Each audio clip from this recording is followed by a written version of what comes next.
Senhor nosso Deus, te rendemos graça nesta tarde, abençoada, maravilhosa que tu fizeste para nos abençoar.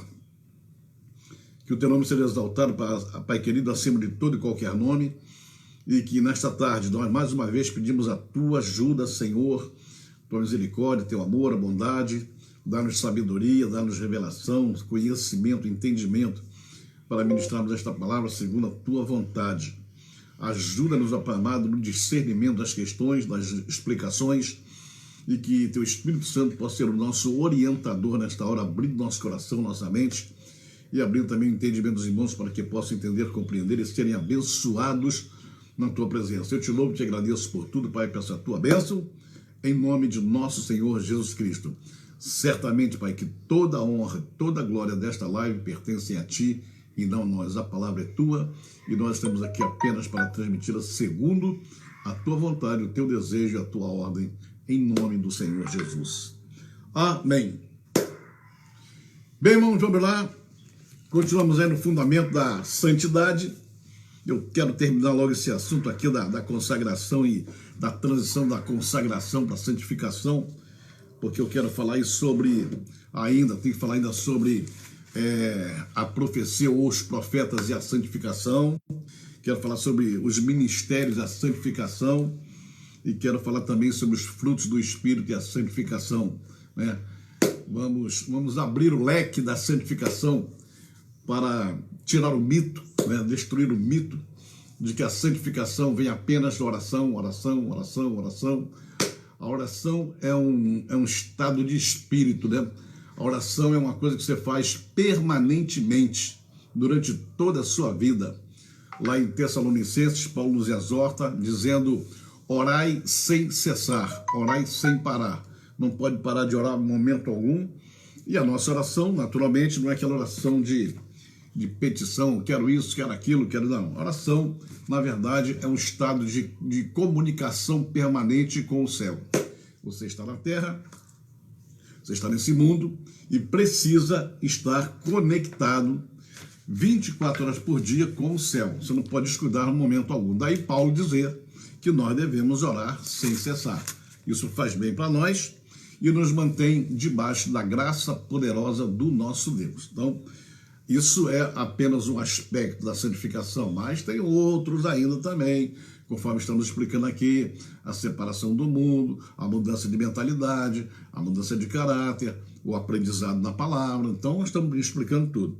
Nós paramos aqui, até aqui quando estávamos considerando as nossas raízes espirituais, e agora compreender o papel que o Senhor nosso Deus, ele tem na nossa consagração, como o Senhor atua na nossa consagração. Falei que a consagração é o tempo, né? É o espaço, é o primeiro passo para chegar no nível de santificação desejado por Deus e que nós almejamos também, né? Dar esse passo, a consagração total, a entrega total, a separação total, para depois, então, nós pensarmos na santificação. Hoje nós vamos ver aqui que o Senhor nos chamou para sermos reis e sacerdotes. Reis e sacerdotes tinham que ter uma vida santa também, né? Os reis, às vezes, eram muito displicentes, porque tinham poder de governo, poder de mando, e às vezes abusavam um pouco desse poder. Daí eles atrapalharem a santificação deles. O sacerdote, por sua vez, era uma pessoa voltada somente para o sacerdócio, então tinha mais facilidade para se consagrar e se santificar para estar com o Senhor, né?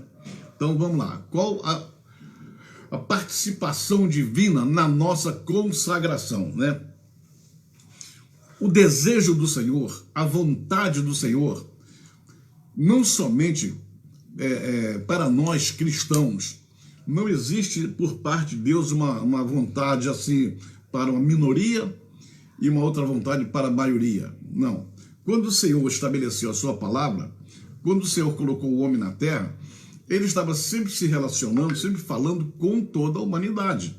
Como ainda hoje ele fala, a Bíblia não é um livro religioso, a Bíblia não é um livro para as religiões, não é um livro para os evangélicos, para os católicos, para os judeus, não.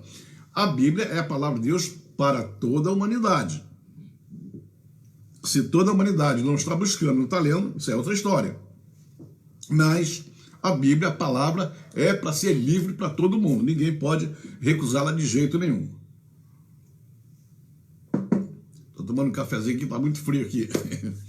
Então, quando nós falamos aqui da participação de Deus, o desejo dele, a vontade dele, era que toda a humanidade se voltasse para ele, né? A Bíblia diz que Deus quer, né? Deus quer que todos os homens se salvem. Ele quer, ele deseja, ele pretende isso, mas a gente vê pelo andar da carruagem que muita gente prefere escolher o mundo, né? Isso aí você vai se deleitar com essa palavra aí no livro do pastor Jorge Coelho, que já está quase saindo, já está na fase já da impressão, daqui mais uns dias vai estar no ar aí, né? O livre-arbítrio, pastor Jorge Coelho. Então, ele desejaria que todos se convertessem, que todos ficassem, mas não é bem assim. Então, na verdade, aqueles que querem, os que desejam, né? Ele chama. Às vezes, irmãos, às vezes, nem sempre, às vezes o Senhor escolhe alguém e vai diretamente nesse alguém e chama esse alguém. Essa é a participação dele. Ele está aqui de olho em toda a humanidade, né? Está olhando para todo mundo. Mas de vez em quando ele diz assim, aquele dali, eu quero aquele ali, e ele então vai buscá-lo e o traz, né? Você não pode dizer que Abraão, por exemplo, ele não acordou de manhã um dia, ele teve uma inspiração e disse, quer saber de uma coisa? Acho que eu vou mudar de casa, vou mudar de residência, acho que vou mudar para outra terra, para outro lugar. Não foi bem assim não. Ele nem pensava nisso quando o Senhor o procurou e disse para ele, Abraão, eu vou usar você, então você vai sair da tua terra, de onde você está, aí nessa cidade chamada Ur, da parte da Babilônia que os caldeus dominavam, né? A influência caldeia, a caldeia invadiu a Babilônia e não conseguiu dominar tudo, mas uma parte ficou sob a sua jurisdição, e justamente nesse lugar onde os caldeus dominavam é que estava a cidade de Ur, onde vivia Abraão juntamente com seu pai e toda a sua família. Aí o Senhor disse, sai daí, larga toda a tua parentela, deixa a tua parentela para trás, né? Seu modo de vida, sua família, e vai para uma terra que eu te mostrarei. E ele, pela fé, acreditou, ele foi chamado. Olha, preste bem atenção, quando Deus o chama, quando Deus diz, vem, quando Deus diz assim, Abraão, eu quero te usar, isso começou nesse dia, no dia do chamado, Abraão, vem cá, Abraão, você vai sair daí, vai para uma terra que eu te mostrarei, né? Deixa a tua parentela, a tua família toda para trás, e vai para essa terra que eu te mostrarei. Nesse exato dia começa o processo de consagração de Abraão. Começa o processo de consagração. Ainda não estamos falando da tal santificação que vai ver lá no final da estrada, né? Por isso que eu estou dizendo. Não pensa que você vai fazer agora, vou orar, falei, já estou santo. Não é bem assim não. Existe aí uma caminhada, existe aí um caminho a percorrer, né? Não é com a varinha de condão, né? Das fadas encantadas nos livros infantis, nos filmes infantis, que bate na cabecinha e tudo se resolve. Não, tem um processo. Esse processo é o processo que às vezes dói em nós, mas, como eu falei, da participação de Deus nesse processo, significa que quando você está se consagrando, o Senhor Deus está te ajudando. Você não se consagra na força da carne, que não vai de jeito nenhum. Não vai. Ainda ontem eu explicava lá na nossa aula dominical de manhã, lá na igreja, que o corpo, a alma e o espírito tem um conflito. O corpo e o espírito estão lutando o tempo todo. Nós explicamos isso aqui, né? A batalha da carne contra o espírito da última live. Então, o corpo ele quer descansar, ele quer dormir, ele não quer se consagrar. O corpo não quer se santificar, o corpo quer mundo. A inclinação da carne é amar continuamente, nós já falamos aqui. Então, Deus ajuda. Quando Deus chamou Abraão, a partir daquele dia começou o processo dele de consagração. Então vai caminhando. Teve dia que ele fez coisas que não deveria fazer, teve dia que ele falou coisas que não deveria falar, né? Mas Deus ajudando ali, né? Deus ajudando. Teve um problema aqui, um problema ali, uma luta aqui, uma luta ali, mas ele foi caminhando, sendo provado e aprovado por Deus, para poder chegar num processo onde Deus começou a abrir mais o seu coração para ele. Você imagine que no primeiro dia que Deus chamou, Deus não falou tudo para ele. Deus não disse tudo para ele. Deus apenas o chamou e disse, vai para uma terra que eu te mostrarei. Lá a gente conversa um pouquinho mais. E à medida que ele foi caminhando, Deus foi conversando mais e mais e mais. A fé dele foi crescendo, crescendo, crescendo, crescendo. E ele foi então entendendo que ele precisava ter realmente uma separação total para com Deus. Observe que na caminhada de Abraão, ele chega num determinado lugar, a Bíblia diz que ele levantou um altar ali para o Senhor, levantou e sacrificou. Depois ele saiu dali, andou mais para frente, mais para outra terra, chegou mais lá na frente, levantou outro altar. Olha, ele entendeu o processo de consagração, está se consagrando, está buscando, está fazendo o que ele nunca tinha feito antes. Lá na Caldeia, lá na cidade dele, em Ur, ele não fazia isso, mas agora ele sabe que caminhando com Deus, ele precisa fazer seus sacrifícios para o Senhor, e vai fazendo, e Deus vai aceitando, né? E ele tinha lá o problema da esposa dele, que era estéril, depois também Deus resolve isso para ele. Mas isso não foi no dia que ele chamou, foi, né, caminhando. Hoje em dia, nós conhecemos aí um monte de crentes que são imediatistas, né? Eles querem orar hoje e resolver hoje. E não é bem assim. Quer fazer um voto hoje e já receber hoje, né? E a gente sabe que tem um processo disso aí, né? Esses pregadores aí que dizem que trabalham com voto, plantando voto, precisam entender qual é o processo do voto. Porque tem muita gente fazendo processo de voto aí na loucura, na carne, e sem entender nada, sem ter estudado na Bíblia o que é um voto, como se faz um voto, por que se faz voto, e a consequência quando não se cumpre o voto. Então, preste bem atenção, porque tem muita gente pagando um preço altíssimo, porque faz um voto, não cumpre, não paga, aí vem a represália, não é represália do diabo não é ataque do diabo não, vem a represália divina, vem a mão de Deus sobre ele. Você prometeu e não cumpriu, então agora você vai se entender comigo. Está escrito isso, né? A Bíblia chega a dizer que aquele que faz um voto e não cumpre, o Senhor amaldiçoará, isso é terrível, essa palavra, lá em Eclesiastes, o Senhor amaldiçoará a obra das suas mãos. Isso é assunto para outra live. Vamos lá, amém. Obrigado. Me liga depois, por favor. Então, essa consagração é ajudada por Deus, como Deus do Abraão. Quando o Senhor chamou Moisés, a mesma coisa. Moisés estava 40 anos lá na casa do sogro dele, quando chamou, que ele viu a sarça ardendo, Deus chamou, falou com ele, orientou, ensinou, mostrou os poderes, os milagres, o que ia acontecer, e depois teve que passar pelo processo da santificação. Se lembra que o anjo apareceu no dia seguinte na estalagem para matar o filho dele, que não tinha sido circuncidado, e a mulher dele, Zipra, que fez a circuncisão, a consagração dele começou na sarça ardente. Na sarça, com a palavra de Deus, falando, dizendo o que ia acontecer e tal, ele começou a entender que ele estava recebendo uma missão divina, um propósito divino, e que teria que ter uma vida consagrada.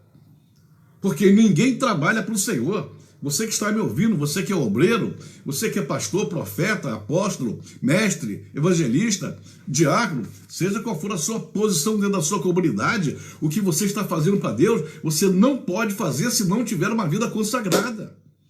Nós hoje olhamos aí nas igrejas, muitas pessoas que têm uma incumbência de servir na igreja, servir por amor, com alegria, né? Pode ser um diácono, pode ser um porteiro, pode ser um faxineiro, pode ser um pastor, pode ser um apóstolo, seja quem for. Você na sua comunidade, no mundo religioso, no mundo espiritual, você trabalha para o Senhor. E quem trabalha para o Senhor tem que ser separado para o Senhor. Isso é que significa a palavra consagração. Separa-se para Ele, entrega-se para Ele, dedica-se para Ele. É isso que é consagração. E se você vai servir a Ele, por menor que seja a sua tarefa na igreja, você tem que fazer com uma vida consagrada. Né? Existem muitas histórias na Bíblia em que as pessoas se consagraram desde o começo. Né? Você vai ver, tem histórias fantásticas, né? Histórias que eu já até contei aqui nas minhas lives. Né? Você pega a história de Obed-Edom, que era um escravo, era um homem pobre, miserável, um homem que não tinha nada, e de repente, quando a arca foi colocada na sua casa ali, o rei não pôde conduzi-la, então disse, ela vai ficar aqui na sua casa, toma conta dela aí, e ele, coitado, não tinha experiência nenhuma, mas ele sabia que era a arca da aliança, ele sabia que a arca significava a presença de Deus, e quando entrou na casa dele, olha, nem precisou Deus falar nada, bastou a arca entrar, o homem já começou o processo de consagração da vida dele, já começou a se dedicar, já começou a se entregar. já não deixava ninguém tocar na arca, ninguém chegar perto, ali na sala dele, a sala dele não servia para mais nada. A sala dele era só para a arca agora, aquele espaço era só para o Senhor. Todos os dias estava lá, olhando, vigiando, tomando conta, orando, adorando. Ele começou a adorar, ele se transformou, Obed-edom se transformou no adorador, e a vida dele entrou num processo de consagração só para tomar conta da arca. Ele nem podia fazer nada, ele não era sacerdote, ele não oferecia sacrifício, mas adorar, ele podia adorar para todo mundo. Que foi que eu falei que a palavra de Deus foi escrita para o mundo inteiro, né? O Obed nem judeu era, né? Era escravo de Edom, era edomita. Então, na verdade, quando a arca chegou na casa dele, ele sabia que todo mundo adorava, ele passou a adorar. E quando ele passou a adorar, a Bíblia ensina que começou a haver uma prosperidade na vida dele. As coisas começaram a mudar na vida dele. Porque quando você começa a se consagrar, que Deus está te ajudando a se consagrar, você pode ter certeza que onde Deus chega para trabalhar conosco, há prosperidade. A consagração, ela traz a bênção para a gente. Eu não estou mandando, não estou dizendo, não estou ensinando, orientando, nem dizendo para você que você deve se consagrar para conseguir prosperidade. Não. Eu estou dizendo que você tem que se consagrar para o Senhor, sem querer nada, sem desejar nada, sem pedir nada. Separe-se para Ele. A consagração é uma entrega, você se entrega para Deus, né? Mesmo que você podia falar assim, mas quem se entrega é o incrédulo, está no mundo, aceita. Não. Eu deveria estar falando aqui para novo convertido, eu deveria estar falando para quem se converteu ontem. Mas, na verdade, eu sei que eu estou falando para crentes que têm muito tempo de igreja. Pessoas que têm 10, 20 anos de tempo de igreja e estão ouvindo coisas aqui na live que nunca ouviram. Né? Não perceberam, não entenderam, não foram ensinados, não foram orientados, não foram discipulados como deveriam ser. Então, algumas coisas parecem novidade para ele, mas está na Bíblia, está na palavra. Então, é uma entrega, você tem que se entregar. Você não passou a ter uma religião e está cumprindo os preceitos religiosos, a liturgia religiosa, não. Você, quando entregou sua vida para Cristo, aceitou aquele sacrifício do Calvário, você entrou para o reino, você entrou para uma nova vida, você entrou agora para viver na presença de Deus. Então tem que se entregar, tem que se consagrar, tem que se separar para Ele. E aí é por isso que Ele vem nos ajudar. É claro que quando você começa a se consagrar, você vai fechando certas portas para este mundo tenebroso que a gente vive, esse mundo que jaz nas trevas, e de repente a bênção começa a chegar. Então a bênção, a prosperidade é uma consequência da sua dedicação, da sua entrega, da sua consagração ao Senhor. Ele sempre recompensa a nossa consagração, que eu já mostrei na Bíblia. Assim como recompensou Abraão, assim como recompensou Obed-edom. Obed-edom era um miserável, era um pobre, não tinha nada na vida, né? Até filha, não tinha nem filha, mulher estéril. De repente Deus começou a abrir as portas para ele, que o final da história dele, o final da vida dele, né? Eu já contei muito essa história de Obed-edom, porque é muito impressionante, né? Quando a gente vai a Israel, a gente vai na casa onde ele morava, na cidade onde ele vivia, né? A cidade hoje lá chama-se Abu Ghosh, a cidade onde viveu Obed-edom. Você sabe que até hoje, século 21, 2021, essa cidade de Abu Ghosh é uma cidade próspera. Você sabe que a adoração de Obed-edom abençoou, santificou tanto aquela terra, que hoje tem empresários em Israel que moram em outras cidades, que moram em Jerusalém, que moram em Tel Aviv, moram em outros lugares, e quando vão abrir uma empresa, sabe o que eles fazem? Eles vão abrir empresa lá em Abu Ghosh, porque lá tudo que começa em Abu Ghosh prospera. Eles aproveitam a bênção ainda do tempo de Obed-edom. Como é que pode? O negócio foi há 3.000 anos atrás, quase 4.000 anos atrás, e até hoje a bênção da prosperidade permanece ali. Eu passei lá várias vezes, tivemos lá onde ele morou, onde ele residiu. Hoje é uma igreja católica lá, entramos no pátio lá, no quintal, né, muito grande. É uma cidade próspera e abençoada. E o final da vida dele, quando o rei veio buscar a arca, o rei disse assim, eu vou levar a arca, porque disseram que está vendo prosperidade aqui. E ele disse, Senhor, o Obed-edom, meu rei, o senhor vai levar a arca? Eu não posso impedir, claro, a arca de Jerusalém, tem que ficar no templo, mas eu quero ir também, eu vou também, eu não quero ficar aqui. E de repente o rei permitiu, ele foi, e esse homem continuou do lado da arca o tempo todo. No final da vida dele, ele se tornou o tesoureiro do templo. Não é o tesoureiro do rei, porque o tesoureiro do rei era o governo, era o tesoureiro, era o ministro da fazenda de Davi, que cuidava do dinheiro do governo, do dinheiro dos impostos do povo. Mas o dinheiro do templo, que era separado do dinheiro do governo, né? O que se ofertava, dízimo, primícia, oferta, no templo, Davi não botava a mão, porque Davi era rei de Israel, mas o templo ali tinha um governo à parte, do sumo sacerdote. Então ali entrava muito dinheiro, a chamada casa do tesouro, que fala de Malaquias, né? Trazia os dinheiros da casa do tesouro. Então todo mundo, todo dia ofertava, primiciava, vinha gente de todo lado, ofertava ali, e havia então um fluxo financeiro altíssimo, né? Alguns economistas americanos, alguns anos atrás, fizeram os cálculos de quanto entrava no templo, no templo de Davi, no templo de Obed-Edom, chegaram à conclusão de que passava anualmente por lá cerca de 3 bilhões de dólares. Irmãos, 3 bilhões de dólares hoje para os Estados Unidos é quase nada. Mas nós estamos falando de 4 mil anos atrás, os valores daquela época, transformados em moeda de hoje, seriam cerca de 3 bilhões de dólares, que quem tomava conta se chamava Obed-Edom. Obed-Edom, de escravo lá da roça, lá do interior, se tornou tesoureiro do templo. Significa o seguinte: era ele quem pagava os sacerdotes, era ele quem comprava os animais para o sacrifício, era ele quem cuidava da estrutura, da manutenção, da orquestra, do louvor, do pessoal que tocava, das viagens, de tudo que acontecia de despesa lá. Era o Obed-Edom que tinha que dar o dinheiro, a assinatura, pagava os sacerdotes, pagava todo mundo. Deus tirou ele da miséria e coloca ele sobre a fortuna, porque ele se consagrou ao Senhor, sem contar os 7 filhos que ele teve. Amém? Mas isso é outra história. Então, toda a santidade, tudo aquilo que vem de Deus, demonstra que essa santificação, essa consagração nossa, que depois vira santificação, quando ela nos alcança, ela nos atrai para o Senhor. É como se o Senhor nos agarrasse, né? É como se eu agarrasse para ele. Meu estudo aqui, agarrasse, você agora me pertence. Você se consagrou a mim, você agora me pertence, você é meu. Você é meu e eu vou governar a sua vida, eu vou te dirigir, eu vou te orientar, eu vou te ensinar, eu vou te abençoar, eu vou te proteger, eu vou fazer tudo o que for possível, porque você agora me pertence, você agora é meu, você está consagrado para mim, você se entregou para mim, que bom, que maravilha, você agora é meu. Que coisa, a participação dele é tremenda. Eu citei aqui Moisés, citei Abraão, citei Obed-Edom, cito Paulo também.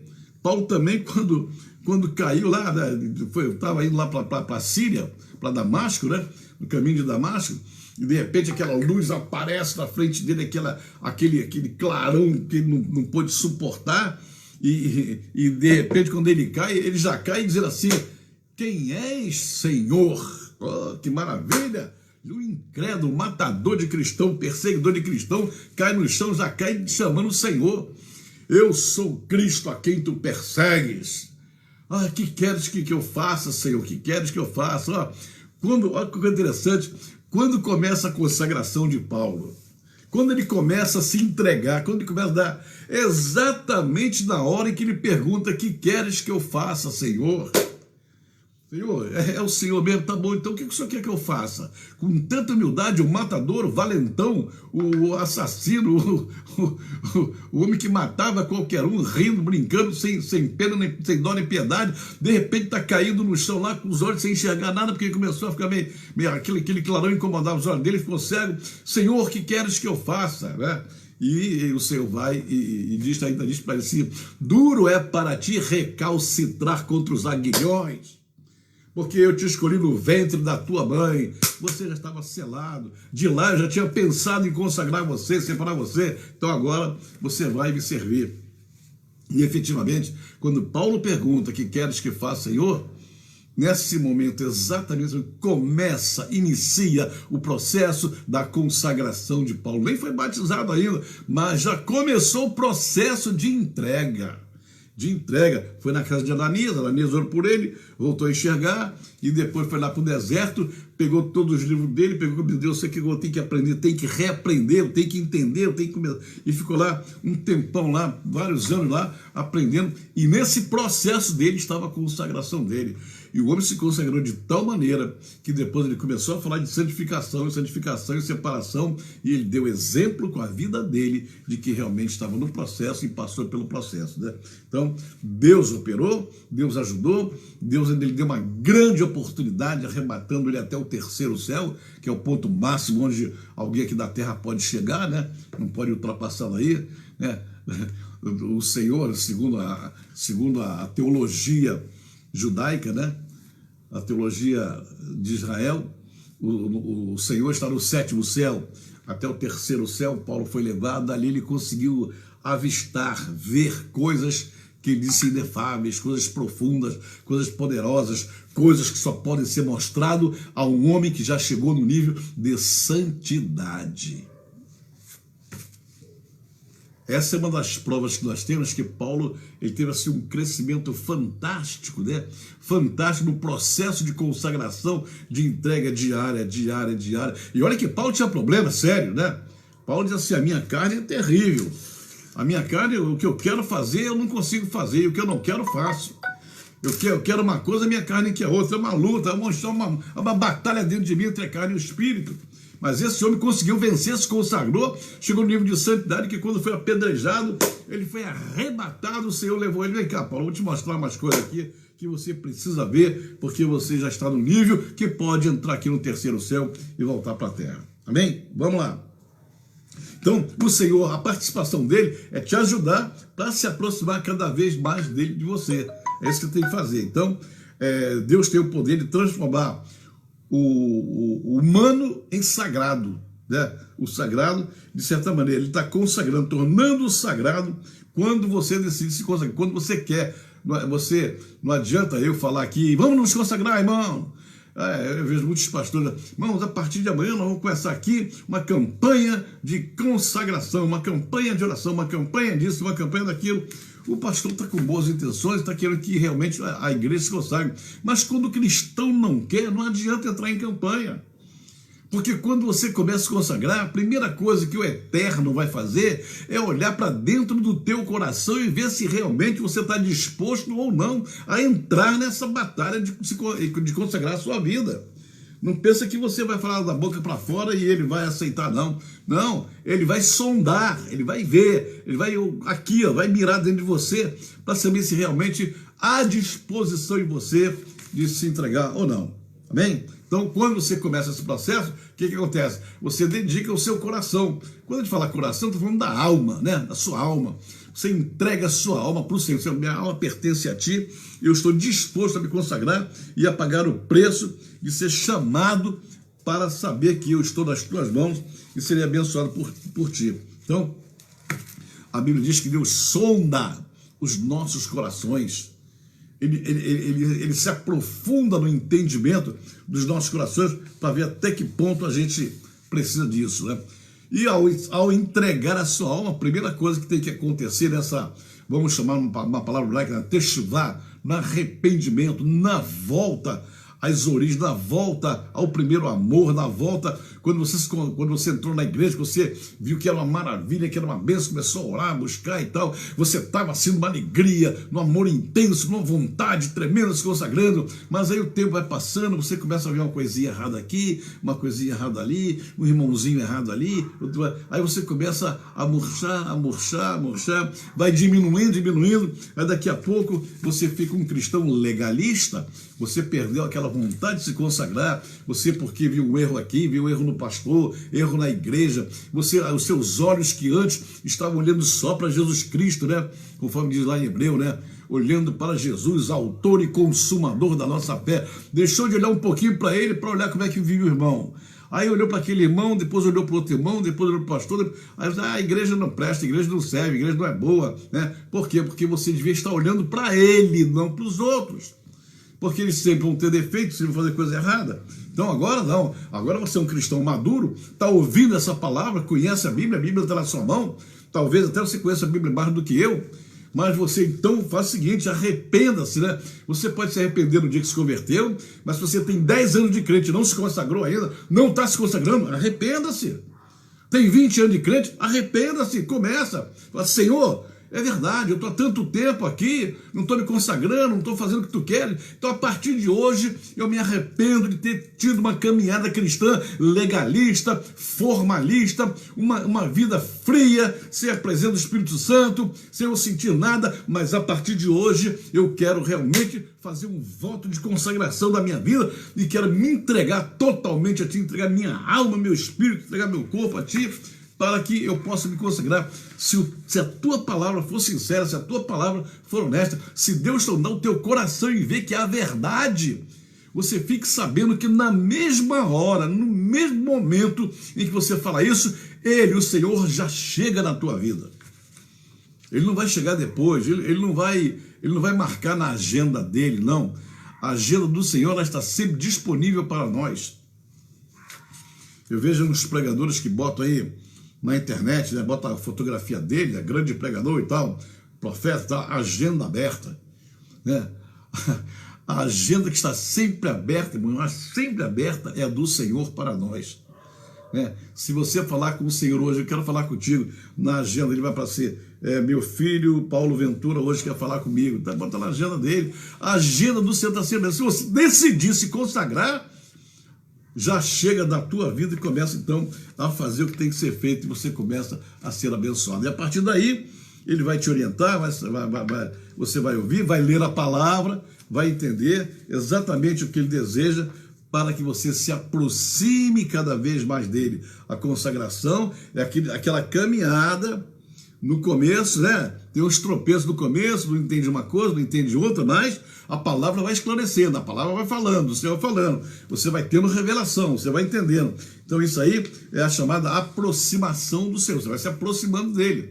Você vai ver uma coisa interessante, que cada vez que Deus chamou alguém, sempre houve assim no caso de Paulo, houve uma pergunta, Senhor, o que queres que eu faça, né? No caso de Isaías, né? Eu vi o Senhor assentado sobre um alto sublime trono, né?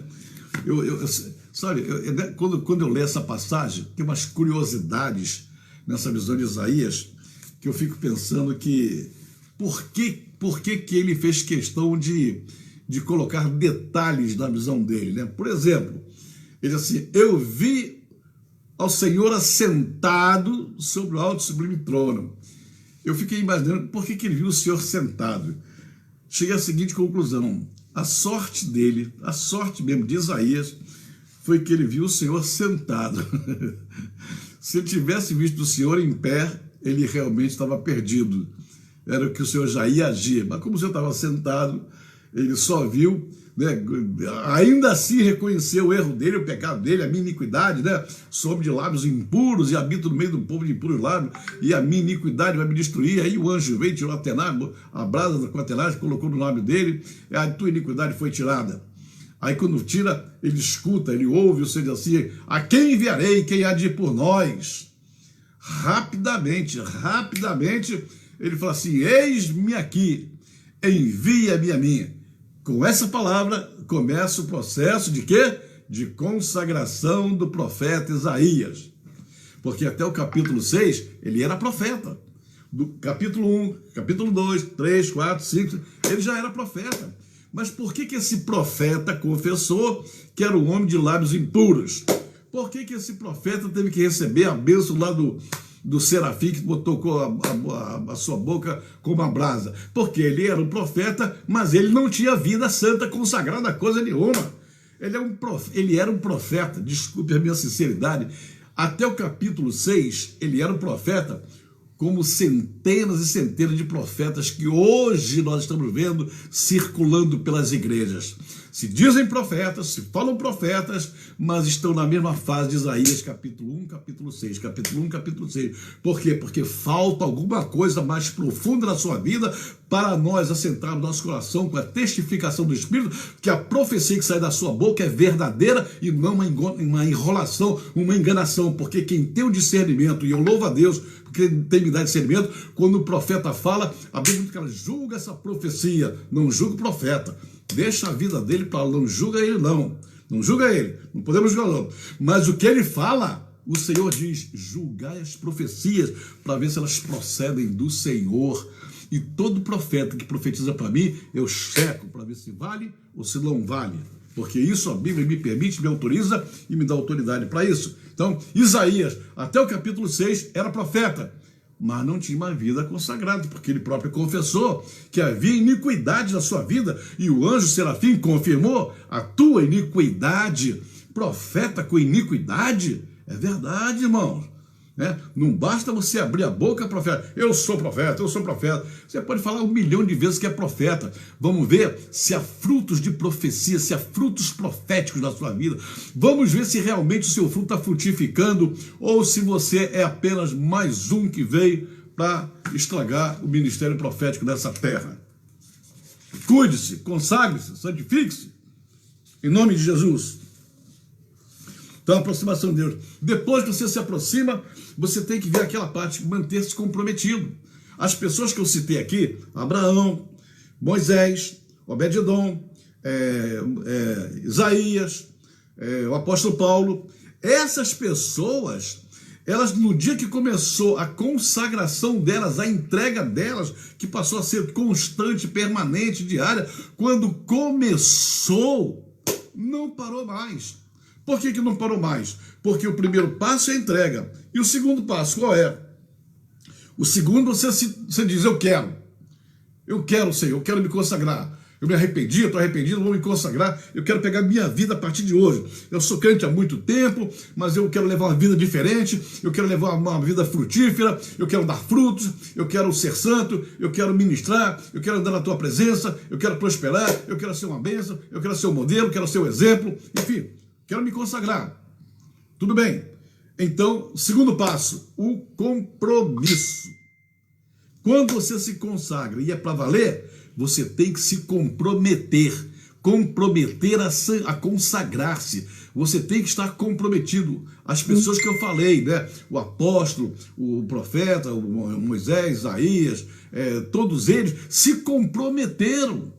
E se comprometeram mesmo na luta, na prova, na dificuldade, na batalha. Se comprometeram, ficaram comprometidos. Paulo apanhou muito, Moisés sofreu muita dificuldade, Isaías, né, foi perseguido, né? Segundo a tradição, a história conta que ele botaram ele dentro de um tronco de árvore, oco, né? Tá num tronco e serraram o tronco com ele dentro. Todo mundo se entregou de maneira extraordinária. Paulo também, né, lutou até o final, sofrendo. Todo mundo aí passou por provas tremendas. Mas estavam comprometidos. Isso é que a gente tem que entender, que quando você começa, não pode mais parar. Tem que ir até o fim, porque, como eu falei, Deus pegou você, Deus chegou e disse, você agora é meu. Você agora é meu e vou cuidar de você. Eu vou cuidar de você, vou te abençoar, te proteger, te dar prosperidade, te dar bênção. Tudo que você necessitar, meu filho, você agora me pertence, eu vou te dar. Porque você está buscando a minha santificação.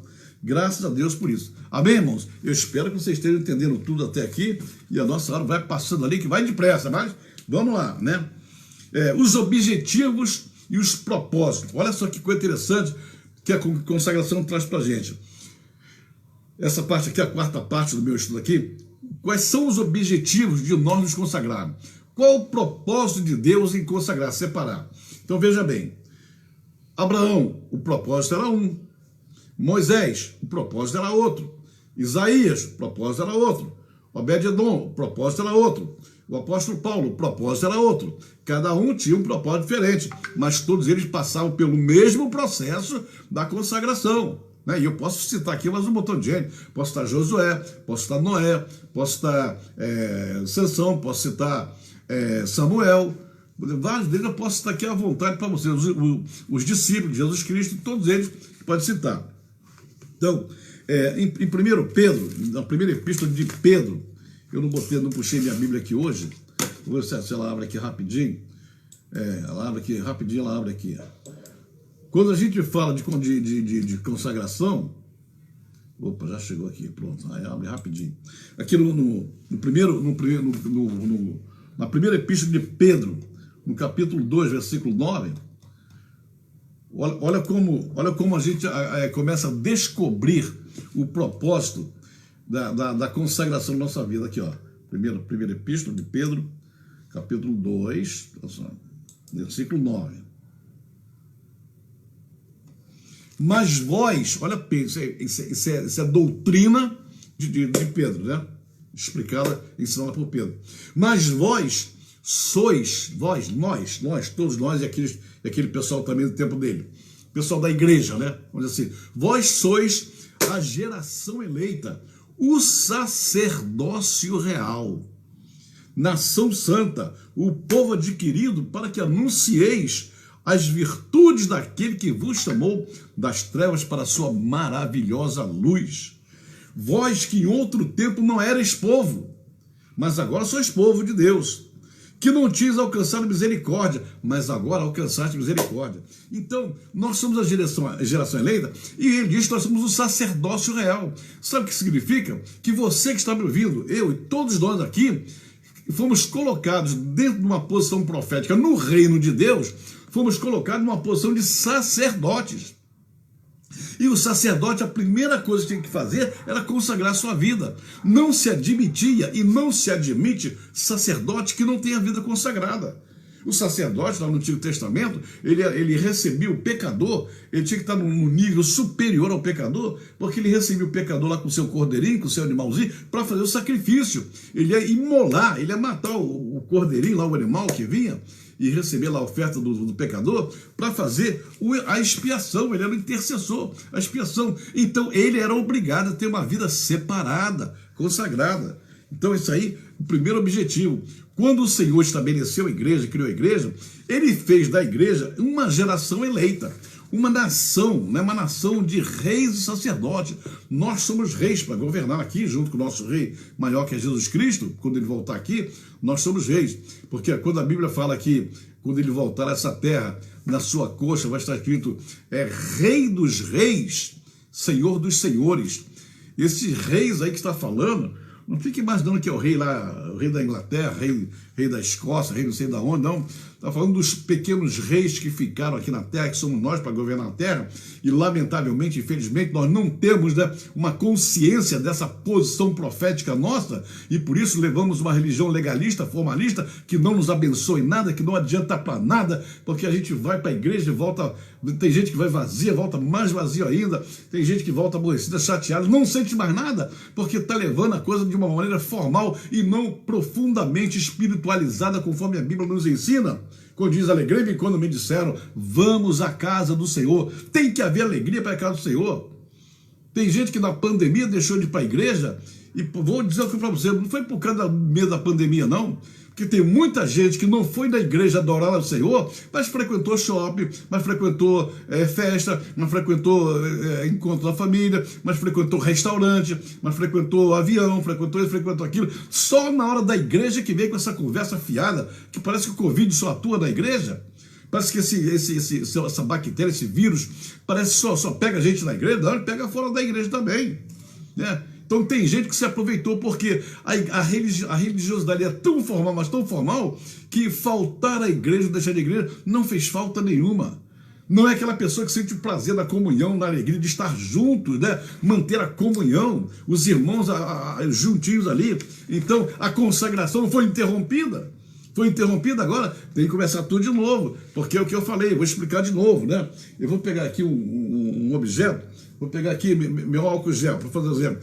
Faz de conta que isso aqui é o cristão, né? Essa garrafinha aqui de álcool gel que eu uso aqui no meu escritório. O Senhor, quando pegou, te botou aqui. O Senhor trouxe para o peito dele, para o coração dele. Ele disse, você agora é meu, você está se consagrando, está se separando para mim, então venha. Venha que você agora é separado, você é meu, você me pertence, eu vou te abençoar, vou te ajudar, vou fazer tudo por você, você é meu. Mas no dia em que você começa a cair no legalismo, no formalismo, e deixa de se comprometer, aí você vai saindo, você abandona o abraço, abandona as mãos do Senhor e volta para o seu legalismo, para o seu formalismo, né? O álcool gel volta lá para o seu cantinho e você volta para o formalismo. Aí, ou seja, o Senhor te soltou e agora você já não está mais na mesma posição que estava quando estava no peito dele, porque você mesmo, com a sua cabecinha, com o seu entendimento, com a sua falta de entendimento bíblico, de não conhecer a palavra, de não estudar a palavra, de não buscar um mestre para te discipular, te orientar, te ensinar, você então largou tudo e você cortou o seu comprometimento, você se descomprometeu e voltou para o seu legalismo, seu formalismo, e a religião para você nada mais é do que um lugar onde a gente vai no domingo para fazer a nossa reza, a nossa liturgia, né, a nossa adoração, o nosso cântico, a nossa cantoria, e depois voltar para casa e assim, já cumpri minha obrigação, está tudo muito bem. Não, consagração não é isso. Consagração é entrega total do corpo, alma e espírito para o Senhor. Eu não estou dizendo que você possa ir no shopping, você vai para qualquer lugar, vai passear, vai à praia, mas, porém, você tem que estar agarrado pelo Senhor numa consagração permanente, direta, para que Ele possa realmente olhar você como sacerdote e você se comprometer como sendo um sacerdócio, que eu falo aqui, real, sacerdócio real, significa que é rei e sacerdote, né? Somos uma raça eleita, não somos uma pessoa qualquer, nós somos propriedade. Quando ele te agarra assim, quando ele pega você e te agarra aqui, você se torna propriedade exclusiva do Senhor. Que maravilha! Exclusiva quer dizer que você não pertence a mais ninguém, somente a Ele. Eu espero que você esteja entendendo muito bem essa mensagem, né? O amor de Deus, ele é como se fosse uma correnteza forte que nos conduz a Ele, para cada vez mais nós estarmos agarradinhos com Ele, né? Presos a Ele, totalmente dominados por Ele, né? O modo como o Senhor nos alcançou foi nos comprando quando mandou Jesus Cristo aqui à Terra, e a Bíblia diz que Ele pagou um altíssimo preço, que foi seu próprio sangue, né? E Paulo fala que nós fomos comprados por um bom preço, por um excelente preço, um preço que homem nenhum jamais poderia pagar. O Senhor veio e pagou por nós e nos comprou, nos remiu, nos perdoou, colocou nosso nome no livro da vida. Ou seja, o Senhor está contando que nós pertencemos a Ele e nós temos que ter uma consciência, porque não basta Ele ter a consciência dele e nós não temos a nossa. Não basta o Senhor dizer assim, você é meu, e você aqui na terra está se comportando como se não fosse dele. Não adianta nada. Vai ser difícil você chegar no ponto de santificação, né? Então, a consagração é um sacrifício. Eu em momento algum disse para você que é fácil. Não é fácil, porque enquanto nós estivermos na carne, a carne não quer saber de consagração, não. Vou dar um exemplo na Bíblia. Jesus Cristo estava lá na ceia, depois da ceia, disse, vamos orar, vamos para o monte orar. Foram para o Monte das Oliveiras para esperar a prisão, e quando chegou lá na hora da oração, ele deixou um grupo fora da entrada do jardim para ficar vigiando, né? Quando os soldados chegassem, levou mais 3, Pedro, Tiago e João um pouquinho mais adentro do jardim, e depois deixou eles ali, e o Senhor Jesus se aprofundou mais ainda dentro do jardim. Era muito grande, uma montanha muito grande. E quando o Senhor orou, Pai, se for possível, passa de mim este cálice, passa de mim este cálice, passa de mim este cálice. 3 vezes orou e o Senhor não respondeu a ele. E aí, quando ele se levanta e volta para ver se sentia apoiado, pelo menos pelos seus discípulos, seus companheiros estavam ali, o que foi que aconteceu? Encontrou todo mundo dormindo. Dormindo por quê? Porque a carne não está interessada em consagração, a carne não entende o que é consagração, então a carne está com sono, a carne está cansada, a carne está com dor no joelho, está com dor nas costas, a carne está na rede social, está no Facebook, está no WhatsApp, a carne, a carne que é mundo, a carne, a inclinação da carne é sempre má, continuamente. Eu já cansei de citar esse versículo aqui, a carne ela quer o mundo e o espírito quer o céu, há um conflito aí, e nesse conflito você tem que fazer o espírito ganhar, vencer, dominar, governar, controlar, ter domínio sobre a carne tem que ser subjugada, a carne tem que ser dominada, a carne tem que ser controlada, ela tem que ser acorrentada ao espírito e ela tem que obedecer ao espírito. Isso é consagração, caminhando para a santificação.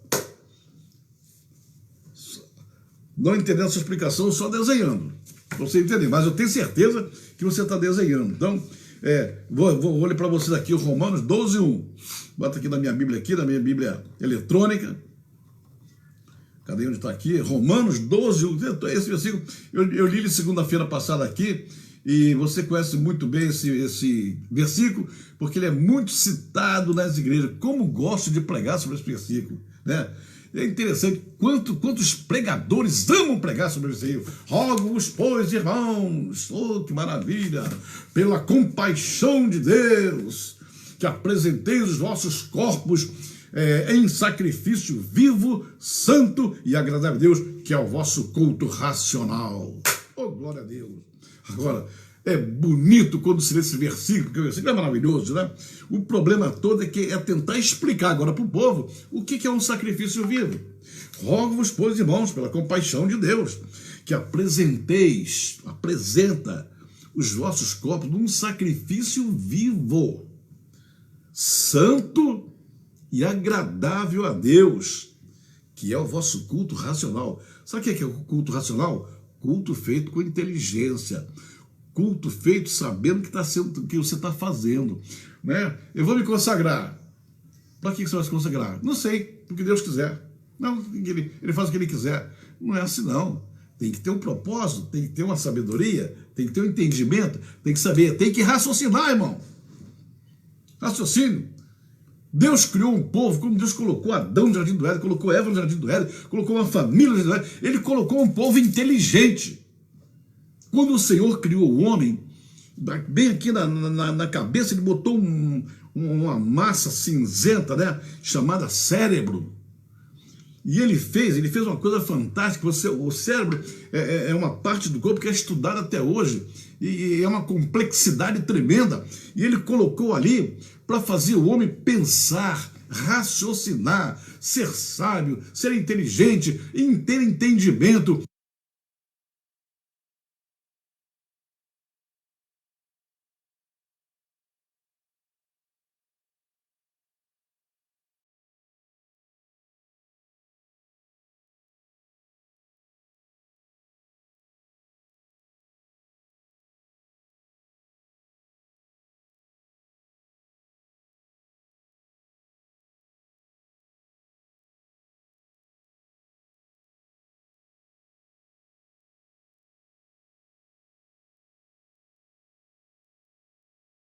Conhecer a ele, conhecer a palavra, aquela massa cinzenta é onde a gente começa a conquistar as coisas da vida, é para pensar, para raciocinar exatamente aqui.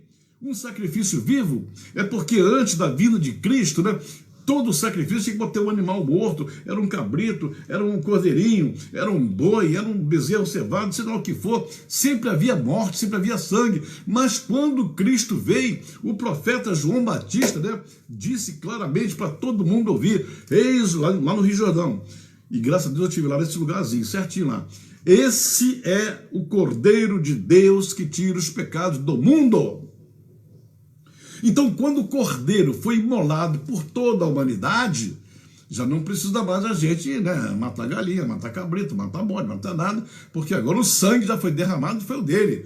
Mas tem muita gente, Cristo veio, nós não precisamos fazer mais nada, agora é graça. Cuidado, irmão, toma cuidado.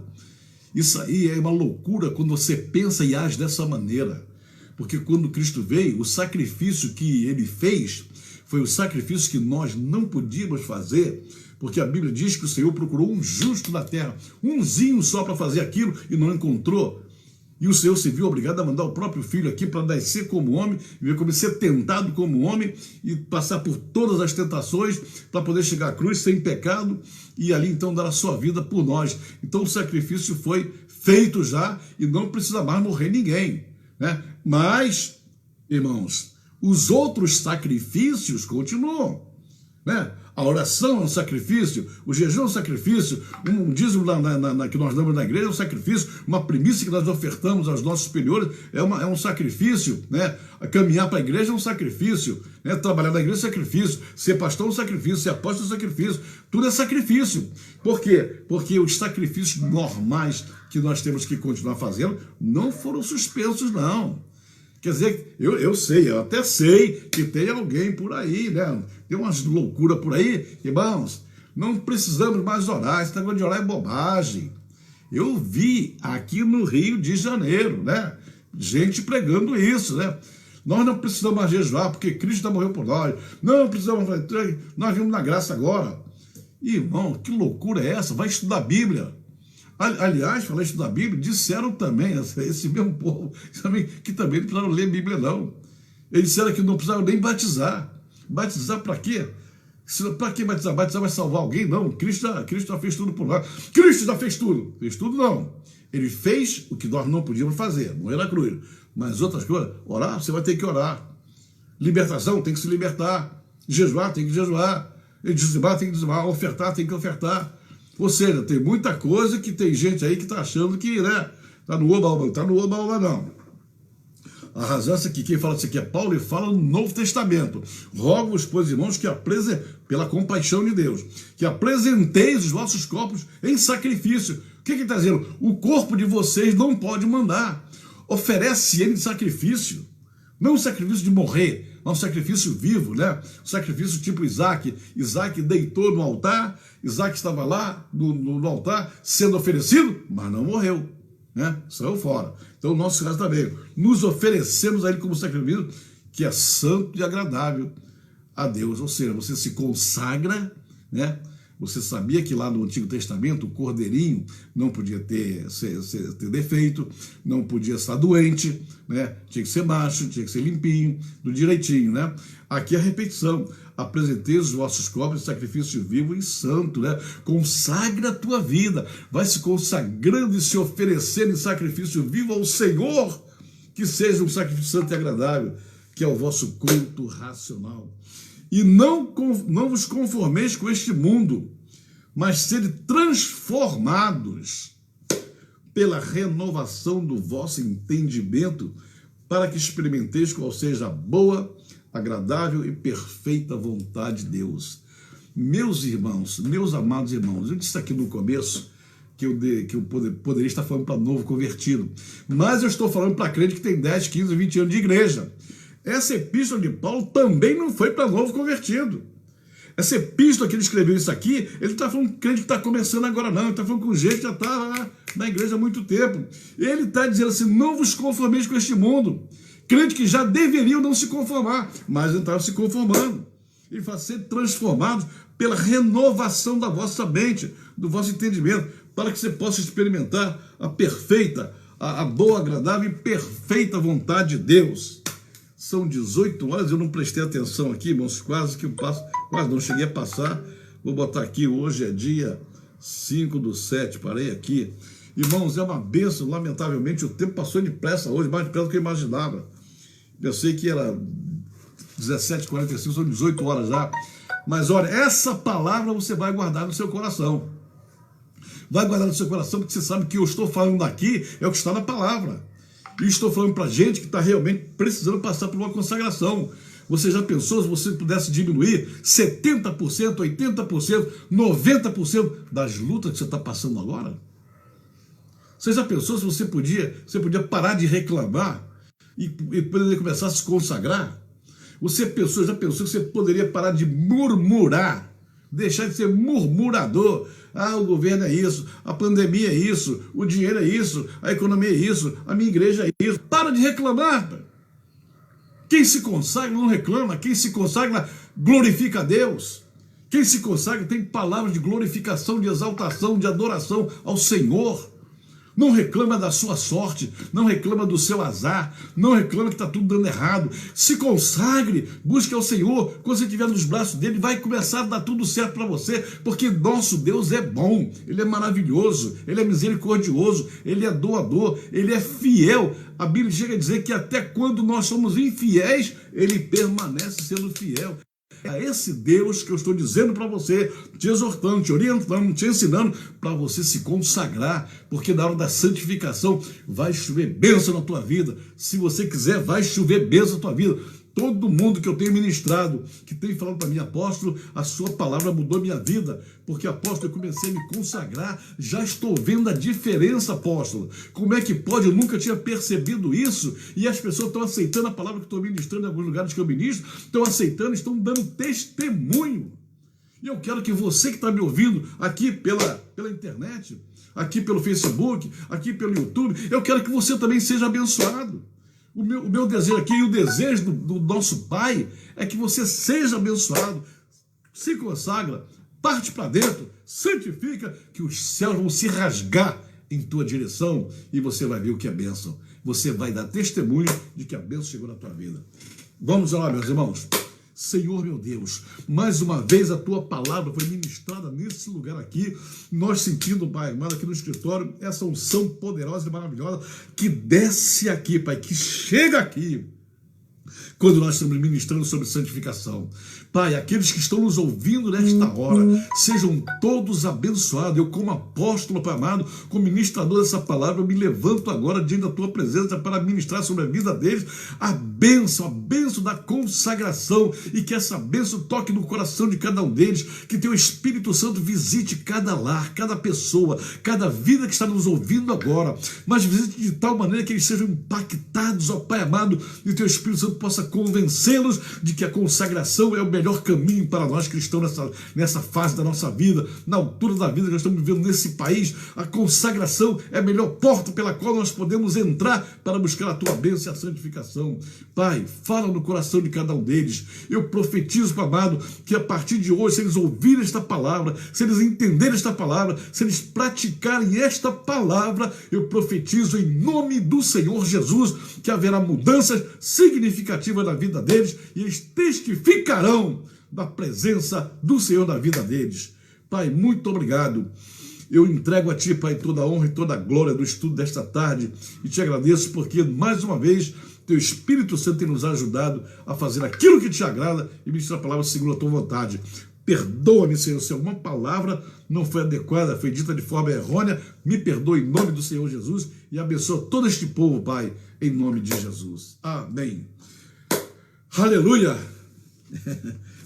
Chega a hora que dá um estresse, dá um cansaço da gente tremendo, porque a gente sente aqui o peso da glória de Deus, o peso da unção de Deus nesse escritório, o peso da presença do Eterno nos envolvendo aqui neste lugar. Bendito seja o nome do Senhor, eu te glorifico e te exalto, Pai, aleluia, graças a Deus. Teu nome seja exaltado, meu Pai, em nome do Senhor Jesus, que essas pessoas sejam abençoadas, sejam guardadas, protegidas, sejam prósperas na presença do Eterno, que nos ama e quer nos abençoar. Esse dia de hoje ficará marcado como o dia da nossa bênção, em nome do Senhor Jesus. Amém. Meus irmãos, depois de amanhã, quarta-feira, estaremos de volta aqui. Vamos continuar em nome do Senhor Jesus, porque ainda há muito para que o Espírito Santo possa nos falar, nos ensinar, nos orientar e nos abençoar, em nome de Yeshua HaMashiach, Baruch Hashem. Que o Senhor abençoe a todos em nome do Senhor Jesus, e até quarta-feira, depois de amanhã, querendo Deus. Aceite o meu beijo no seu coração e nos encontraremos aqui na quarta-feira. Amém.